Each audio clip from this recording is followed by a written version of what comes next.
Poisson ಇಂದ 6 ವಿದ್ಯಾರ್ಥಿಗಳು ಅಸ್ವಸ್ಥರಾಗಿದ್ದಾರೆ. ಮದ್ದೂರಿನ Bharati excellence ವಸತಿ ಶಾಲೆಯಲ್ಲಿ ಘಟನೆಯಾಗಿರೋದು.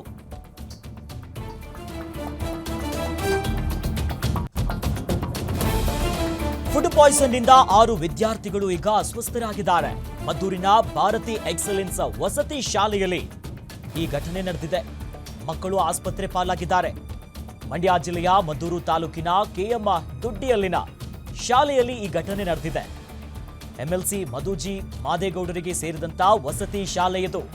ವಸತಿ ಶಾಲೆಯಲ್ಲಿ ನೀಡಿದಂತ ಊಟವನ್ನ ಸೇವಿಸಿದ ಮಕ್ಕಳಿಗೆ ಅನಾರೋಗ್ಯ ಕಾಣಿಸಿಕೊಂಡಿದೆ. ಇನ್ನು ಇಬ್ಬರಿಗೆ ಮಂಡ್ಯದ ಮೇಮ್ಸ್ನಲ್ಲಿ ಚಿಕಿತ್ಸೆ ಕೊಡಲಾಗ್ತಿದ್ದು 4 ವಿದ್ಯಾರ್ಥಿಗಳನ್ನ ಖಾಸಗಿ ಆಸ್ಪತ್ರೆಗೆ ದಾಖಲು ಮಾಡಲಾಗಿದೆ. ಇದೇ ವಸತಿ ಶಾಲೆಯಲ್ಲಿ ಮಂಡ್ಯ ಜಿಲ್ಲೆಯ ಮದ್ದೂರಿನಲ್ಲಿರುವಂತಹ ಈ ಶಾಲೆ ಜೊತೆಯಲ್ಲಿ ಎಂಎಲ್ಸಿ ಮಧುಜಿ ಮಾದೇಗೌಡರಿಗೆ ಸೇರಿರುವಂತಹ ವಸತಿ ಶಾಲೆ ಆಗಿದೆ. ಈ ಬಗ್ಗೆ ಹೆಚ್ಚಿನ ಡೀಟೇಲ್ಸ್ ನೀಡ್ತಾರೆ ನಮ್ಮ ಮಂಡ್ಯದ ರಿಪೋರ್ಟರ್ ರಾಘವೇಂದ್ರ ನಮ್ಮ ಜೊತೆ ಜಾಯ್ನ್ ಆಗಿದ್ದಾರೆ. ರಾಘವೇಂದ್ರ, ಮಕ್ಕಳು ಎಷ್ಟೊತ್ತಿಗೆ ಇವಾಗ ಮಧ್ಯಾಹ್ನ ಊಟ ಮಾಡಿದಂತ ಸಂದರ್ಭದಲ್ಲಿ ಈ ರೀತಿ ಅನಾರೋಗ್ಯ ಸಮಸ್ಯೆ ಕಾಣಿಸ್ಕೊಂಡಿದ್ದ? ಎಷ್ಟು ಮಕ್ಕಳು ಆ ಹಾಸ್ಟೆಲ್ ಅಲ್ಲಿ ಇದ್ದಾರೆ? ಸದ್ಯ ಮಕ್ಕಳ ಪರಿಸ್ಥಿತಿ ಹೆಂಗಿದೆ?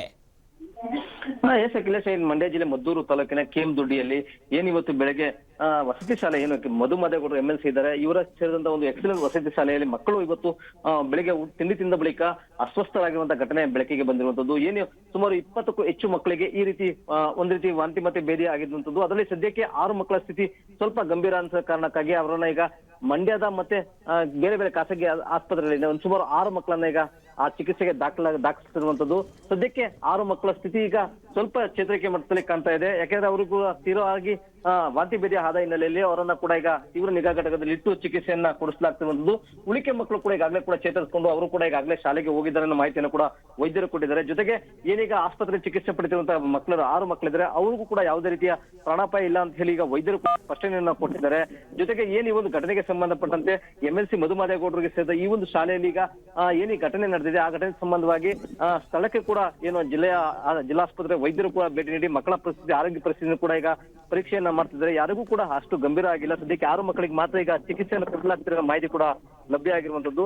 ಸದ್ಯಕ್ಕೆ ಈಗ 2 ಮಕ್ಕಳು ಮಿಮ್ಸ್ ಆಸ್ಪತ್ರೆಯಲ್ಲಿದ್ರೆ, ಉಳಿದ 4 ಮಕ್ಕಳು ಕೂಡ ಏನು ಖಾಸಗಿ ಆಸ್ಪತ್ರೆಯಲ್ಲಿ ಚಿಕಿತ್ಸೆಯನ್ನ ಪಡಿತಾ ಇರುವಂತದ್ದು.